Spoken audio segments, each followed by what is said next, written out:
రాయలసీమలో ఉగ్గని బజ్జి ఎలా ఫేమస్ అలాగే బొరుగుల మిర్చి కూడా అంతే ఫేమస్. ఇప్పుడు ఆ బొరుగుల మిర్చిని చేసేద్దాం ఒకసారి రండి. చేసే ప్రాసెస్ ప్రతి ఒక్కరికి వచ్చి అనుకోండి, కానీ ఒక్కొక్కరు ఒక్కో విధంగా చేస్తారు. అందులో ఇదొక విధం. ఇదో ప్రాసెస్ అయితే ఒకనప్పుడు చాలా ఓల్డ్ టైంలో చేస్తుంది ఈ ప్రాసెస్. ఇప్పుడు చేసే ప్రాసెస్ అయితేనా కలపడం ఎక్కువ ఉంటుంది అనేసి నా ఫీలింగ్. బయట రోడ్ సైడ్ చూస్తుంటా కదా మసాలా బొరుగులు అనేసి. ఈ ప్రాసెస్ అయితే చాలా రోజులైంది, మిస్ అయిపోయాను. సో ఈవినింగ్ టైం స్నాక్స్ చేస్తుంటాము.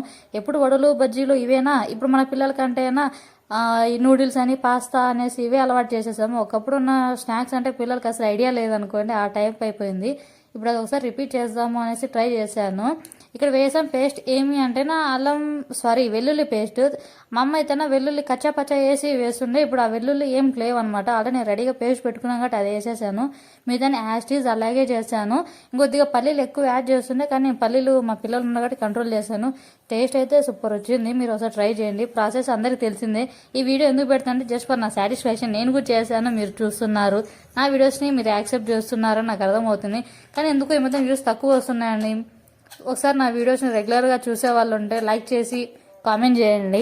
ఇదే నా ఒక చిన్న రిక్వెస్ట్ అనుకోండి. ఇంతే అండి, ఎలాంటి రిక్వెస్ట్ అయితే ఏం లేదు. నాకైతే మిక్చర్ బాగా టేస్ట్ బాగా వచ్చాయి. బొరుగులు మిక్చర్ అంతే ఈరోజు వీడియో. Thank you for watching. Bye bye. Like and subscribe please.